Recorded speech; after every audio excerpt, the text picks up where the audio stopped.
So who's in this ambulance, I wonder? His wife. Okay. Oh, that's a fire truck. Oh my God.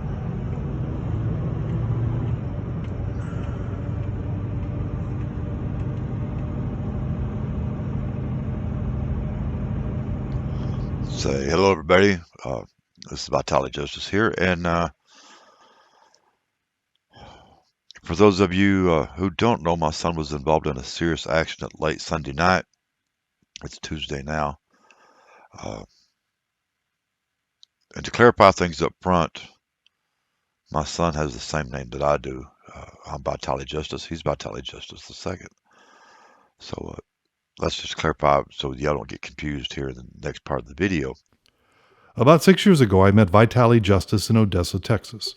He was referred to me by an acquaintance I never met to help me produce an over-budget and underfunded music documentary. There's Vitale there, running through a shot to help cover a camera or record sound.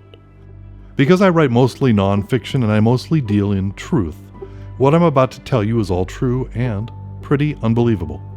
Vitale has probably had the worst luck of anyone who is still above ground. I'll start with the most immediate need and work backwards. Oh, that's a fire truck. Oh my God.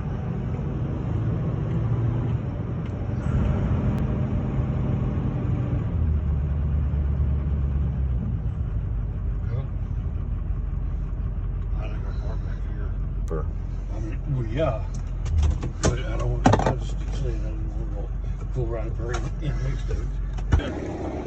But my son was in that car. Your son? Yeah. Okay. Y'all know where they are?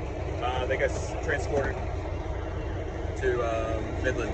Midland? Sorry, Odessa Medical Center. Okay, thank you. You need anything from me? Are you the... I'm his father. You're a father of the driver or the... I don't know who was driving.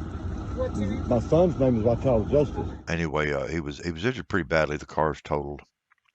A couple of the passengers in the car with him. One of those passengers was injured pretty bad. My son and one of the passengers are still in the hospital. On January 30th, 2022, Vitale's son Tony was in a horrible car accident, and he has a broken leg and a broken wrist and is lucky to not be dead. Vitale was not driving the car, but it is his car, and he only has limited liability insurance. His son is being sent home despite his injuries because he has no insurance to pay for extended treatment at an outpatient facility. I'm pretty sure this is the pickup I heard a while ago. It's just raising hell out here. Were they coming to your place or what? I have no idea. I was asleep. I ain't been sleeping all night. Okay. Did somebody notify you of the crash? My brother-in-law came over and got me, pulled me up. Okay. I'm recording because I'm trying to cry. Somebody's in trouble. Somebody was bleeding. There's blood in the back seat.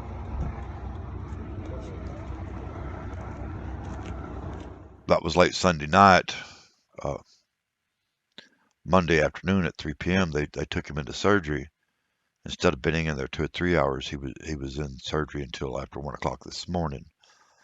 And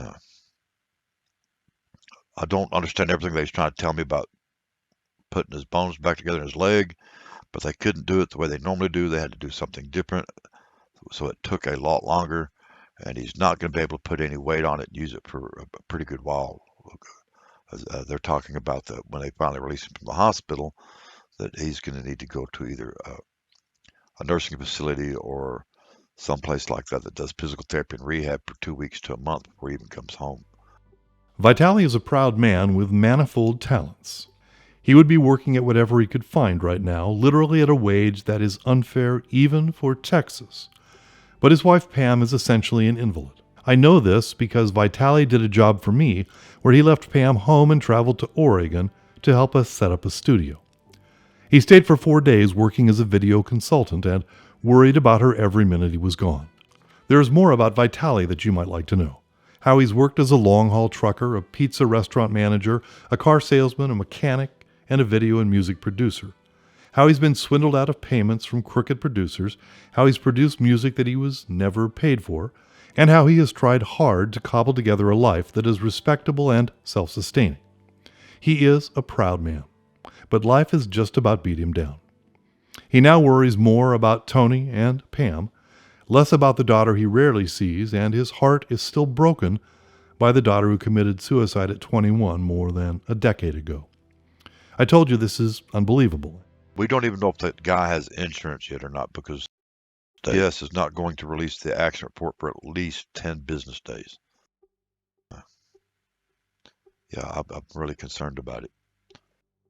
If you're wondering why I'm making this video, it's to let whoever was driving a pickup know that their stupidity cost me. It cost me. And second, don't know how to ask for help, but I'm going to have help. And I'm going to start a GoFundMe, I think. Or a friend of mine told me he would set that up for me because I've got my hands full. My wife's back there in bed, bedridden, and she can barely make it to the bathroom. Most times she doesn't make it on her own. I either have to help her, or if I don't, she'll fall. Then I'll have to go pick her up out of the floor. And then at some point, I'm going to be bringing him home, and I'm going to have to be taking care of him too. On the day I wrote this, Vitale's wife is celebrating her 55th birthday. Happy birthday, Pam. For a present, she gets her son as a roommate, and Vitale has 2 virtual invalids to take care of.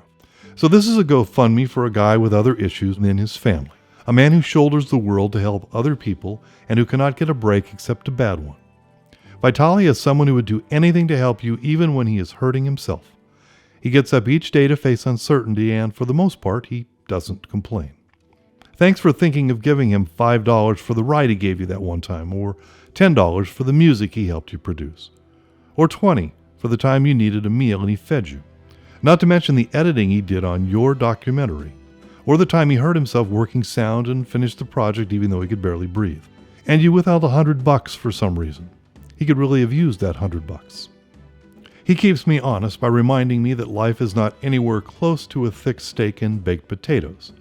It's often a bowl of chili with chips and a cola drink, or more often like cold pizza and stale beer and an unpaid bill, or 10. He sure could use $10,000 or so. But what Vitale really wants and really needs is a job. Imagine that, a GoFundMe where the person can still work and hopes to get back at it. Ready to answer the bell and take a few more swings. Thanks, Vitale, for being my friend. And thank you for considering this GoFundMe.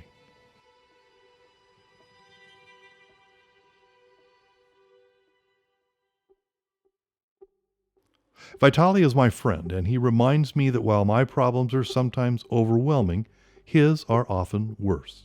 I told you this is unbelievable, and it is all true, except I cut out a few details to make this shorter.